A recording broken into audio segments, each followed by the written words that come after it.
Welcome back to another innovation review. Today, we're going to be checking out the XF800 from Cyrusher.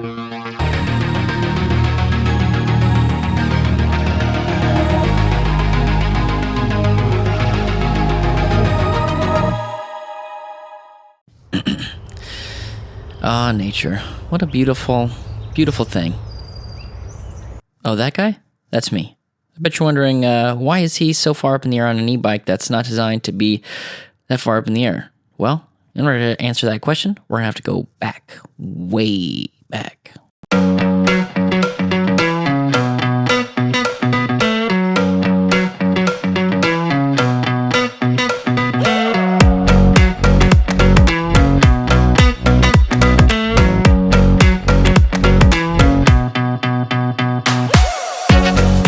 So some of you are probably just here for an overview, so let's talk about some of those big specs. The XF800 comes with a 750 watt rear hub motor, a 48 volt 13 amp hour battery, estimated range of 31 to 50 miles per charge, a top speed of 28 miles per hour, huge 26 by 4 inch tires.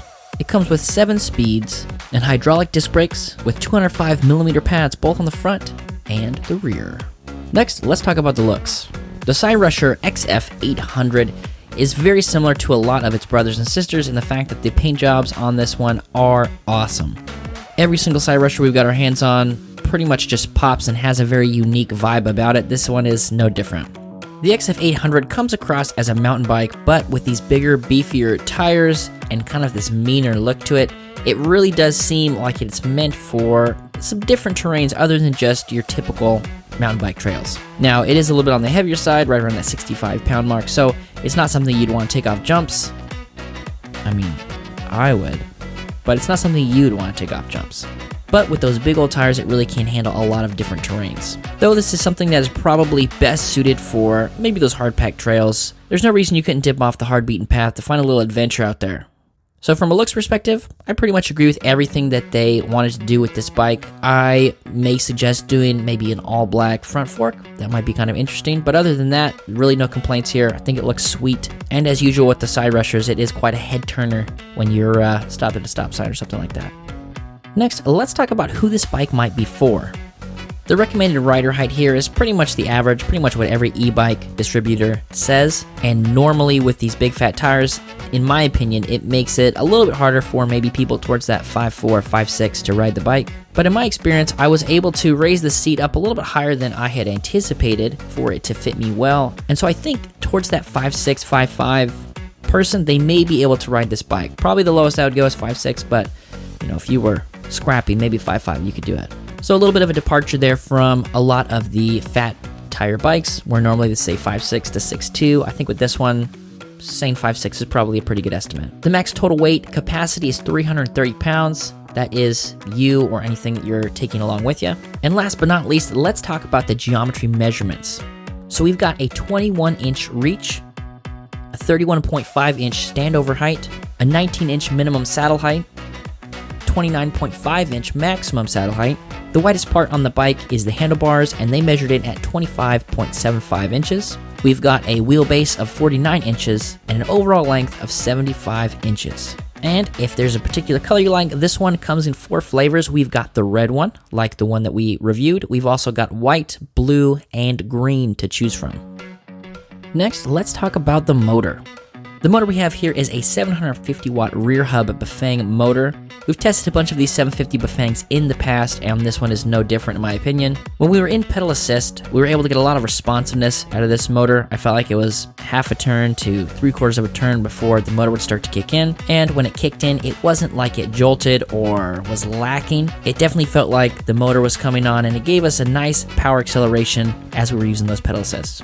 And with the throttle, it wasn't much different. I feel like the throttle was pretty responsive, and I also like the throttle that they use on this one. The way that this twist throttle works is it's basically on the same line as the grip, which means that I feel like I get a better grip when I'm switching over to utilize the throttle. With some of those bikes that use maybe a thicker, bigger twist throttle, it sometimes can be hard to get a really good grip, and sometimes it feels like I'm just gripping onto the throttle as opposed to utilizing that grip. But with this one, as it's kind of in line with the grip over here, it is a lot easier to get a good grip and utilize the twist throttle. As far as road noise goes, there wasn't really too much When we have these bigger tires with those nice big knobs on there, that does create a lot of road noise, so it is probably obscuring some of the motor noise here, but when we compare it to other 750 Bafangs we've tested, it's the same amount of noise, it's the same power.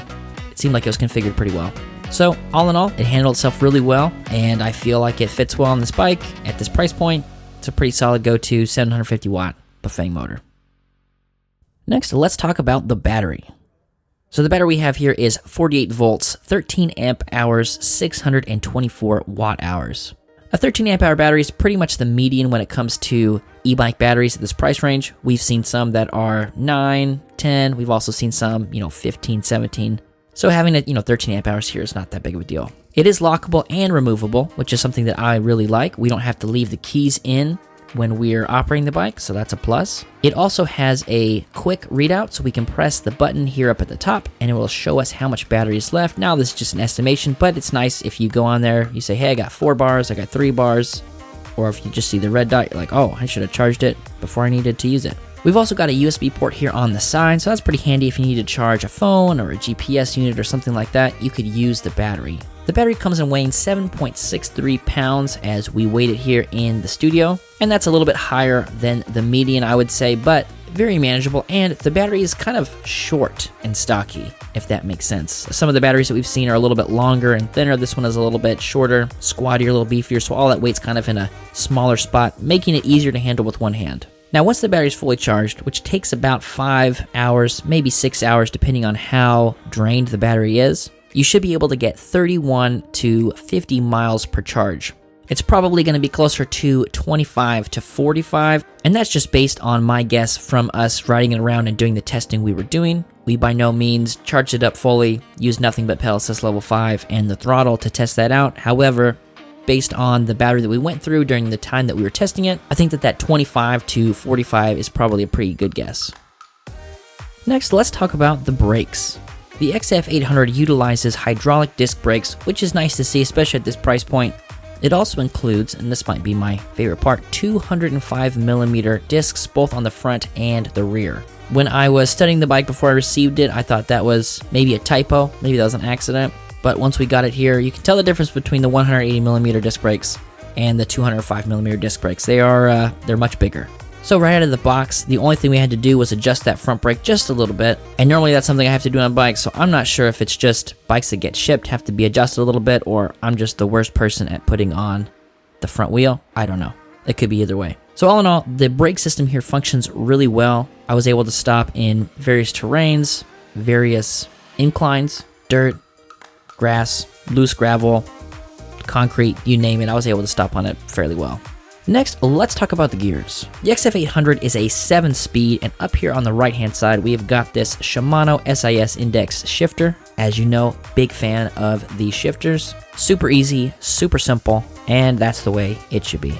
I also don't think this bike, only going up to that 28 miles per hour, needs extra gears. We don't need a 7x21 sort of vibe here. We just need, gears to pedal around a little bit, and that's exactly what they provide us here. And that, of course, is connected back here to this Shimano tourney derailleur. No complaints here. Again, like to see the Shimano brand, especially when it's going to be something that involves a piece of this bike that's going to be moving a lot. It's nice to see a brand name that I know, a brand name that I trust.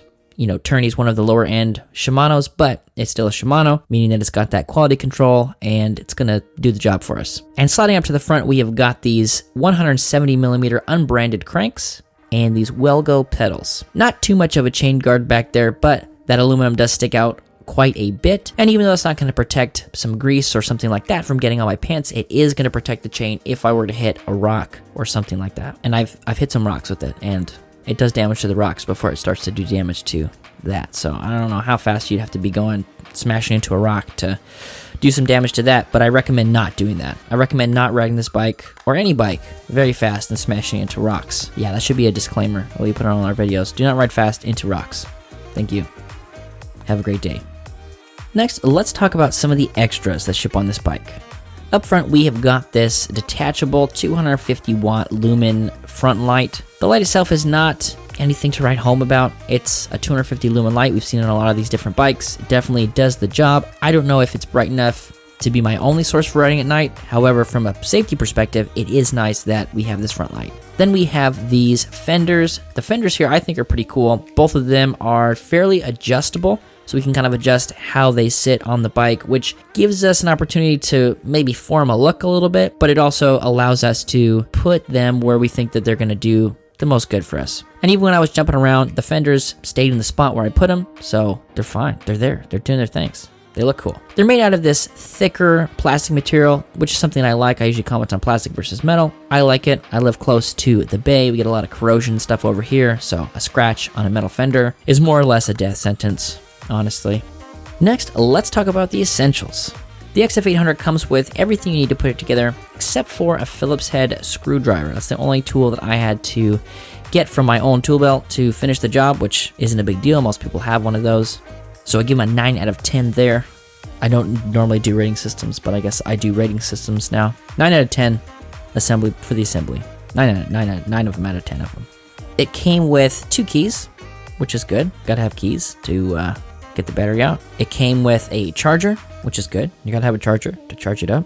And it also came with assembly instructions. Now, something that was different about these assembly instructions is they were printed out on this paper almost as if it was either a treasure map or blueprints for a house. Now, at first I thought, man, that seems strange. And then I unfolded it, and the graphics in there look really good. The instructions were really good, and it just felt like a treasure map. So I don't know, something about the assembly guide that they put together I really, really liked. Now, that could just be me. Some of you might be like, wow, it's a big piece of paper, what a hassle. But I loved it. 10 out of 10, since I do a rating systems now. 10 out of 10 on assembly instructions, for sure. 9 out of 10 for assembly, instructions 10 out of 10. Next, let's talk about the suspension. The XF800 is a full suspension bike, meaning we've got suspension up here in the front and we've got suspension back here in the rear. Up front, we've got 90 millimeters of travel and 35 millimeters of deformation here. I don't know if you recall in the beginning of the video, but when I came down from that leap of faith, the shocks, they supported me well. Definitely tested the limits of them for sure, but they held up well and they continued to do their job. Then back here in the rear, we've got this HLT, something we've seen kind of on a lot of these bikes. Seems to be the go-to for a lot of these different brands when they're looking for rear suspension. I believe we've got 20 millimeters of deformation here in the back, and then of course we've got those big, fat 26 by 4 inch tires. Now the tires we have here are those CST BFT 26 by 4 inch tires. Nothing special as far as extra puncture protection or reflective sidewall stripes, but they're big, they're mean, they do the job. They come with regular Schrader valves and have a max PSI of 30 PSI or 2 bar. So with these tires, they didn't give us a range. It just said fill to 30 PSI. So I imagine you could experiment going from 30, maybe even down to 20. There's no recommendations on the low end, at least on the tire itself.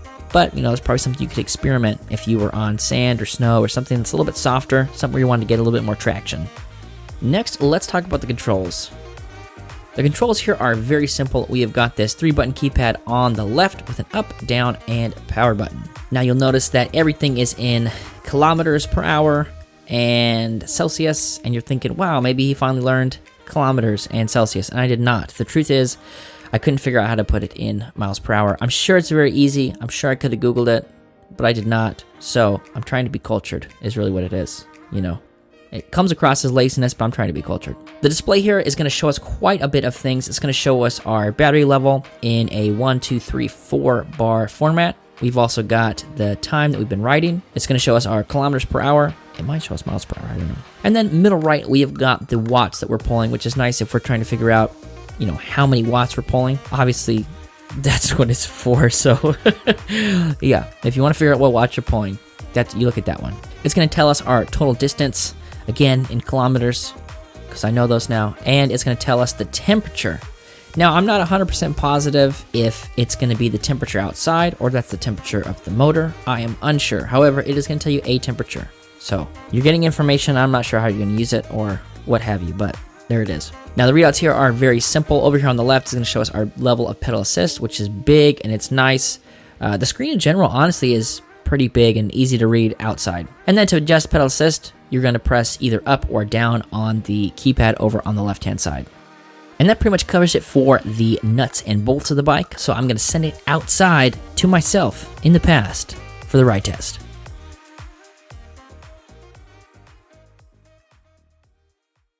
Alright guys, we are outside for the road test on the Cyrusher XF800. Let's go ahead and power this bad boy on. Alright, let's go ahead and put it in pedal assist level 0. And we're just going to test this out as if it were a bike, which it is. But we're going to test it as if it, well, you know. Alright, let's see, let's put it down into first. Let's see, and second. Right into second there. Third. Fourth. Now fourth seems pretty solid. 1 through 3 looks like there could be a little bit of adjustment there to make those a little bit smoother. And fifth. And sixth.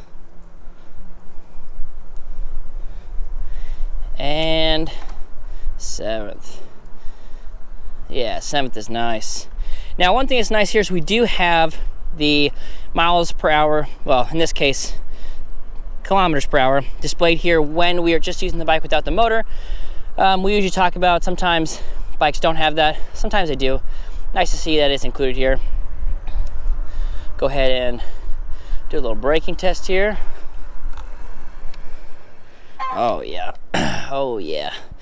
This thing stops on a dime. We got those huge 205 millimeter discs, both on the front and the back, doing their jobs. All right, let's go ahead and put it in pedal assist level 1, and let's try pedal assist. Why not? All right, about half a rotation, and pedal assist level 1 kicks in. Takes us right up to that 16, 17 kilometers per hour. Let's go up to 2, and yes, I know I say kilometers weird. In my head, for some reason, it just never comes out as kilometers. I know it's kilometers, but it never comes out that way. All right. Pedal assist level 2. Gonna take us up to 20. Still getting some juice from it. 21. All right. Pedal assist level 3.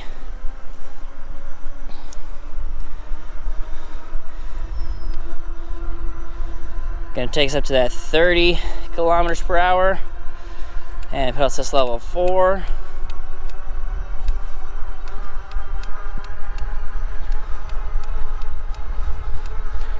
$38, $39, and pedal assist level 5.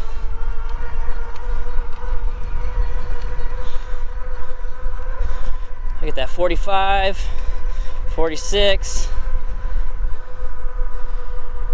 So that's gonna take us up to that class 3, 28 miles per hour there.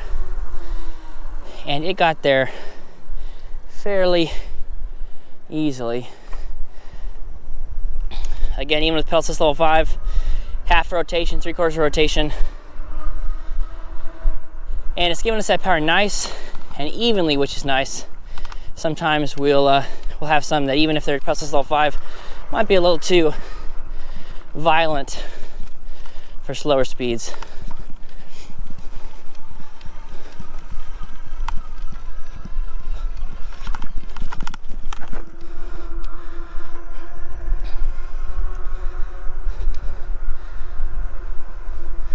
Go ahead and stop here in just a little bit.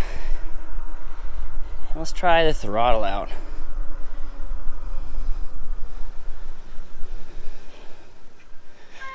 Again, stopping is just super easy with those huge rotors. All right, let's put in pedal assist level 0. Does the throttle work? No, the throttle does not work. So, a little bit of a safety there. Let's go ahead and put it in pedal assist level 1.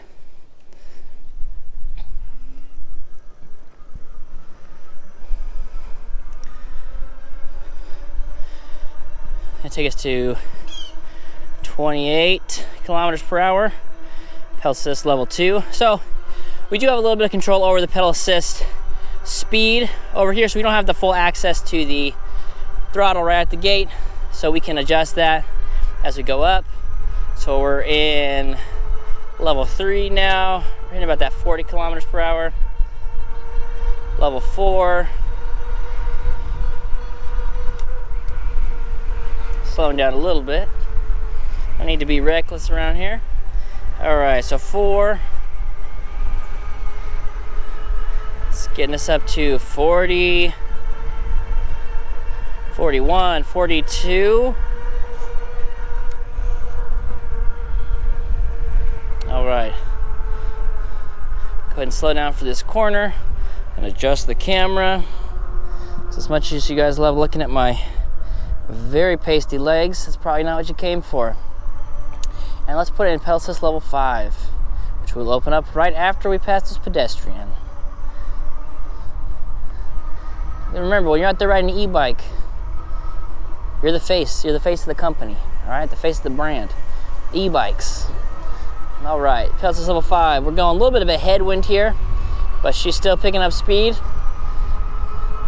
We are getting to 40. All right, we're hitting a little bit, whoa, hitting a little bit of the headwind. Making my eyes water. We got 41. Let's see.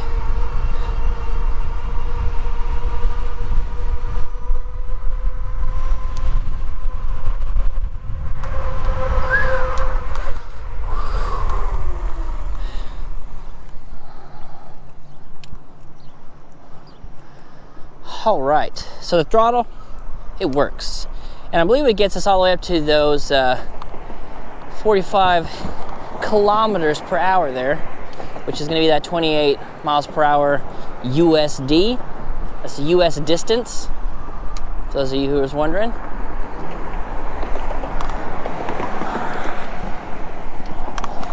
And then for those of you that are wondering even more and Googling it, that's not what USD is. That's the United States dollar. Came here for an e-bike review, also getting an economics lesson. Some Forex words and acronyms being thrown around. So as far as the ride on this thing goes, it's fairly smooth. We do have that full suspension in the front, and then we've got that suspension in the rear. Now the seat here is not too soft, so that's kind of maybe taking away from a little bit of that suspension feel. But we do have some nice big 4-inch tires. Woohoo! A little skid there. You guys didn't see that with a little skid. All right, let's pop off and test out the Walkman on this bad boy. Over here, and to enter the Walkman, all we're going to do is hold down on this keypad. So go ahead and hold that down. That's going to put us into walk mode.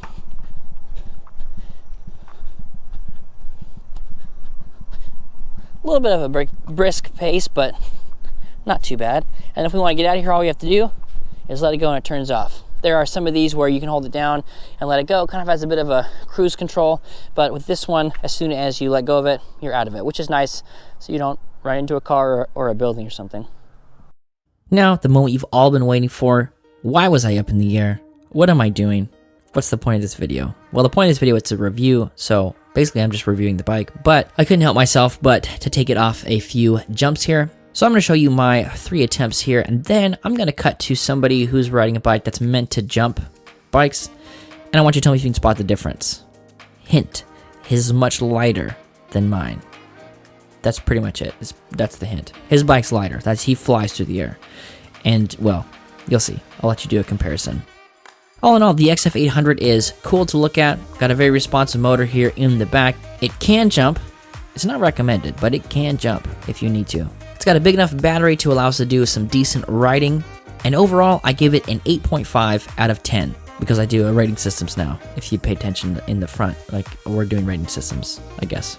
So 8.5 of them out of 10 of them goes to the XF800. We've got all the specs listed down below if you want to check those out, and if there's something you don't see listed, something you're curious about, please let me know down in the comments. I love talking to you guys, and we will catch you on the next one.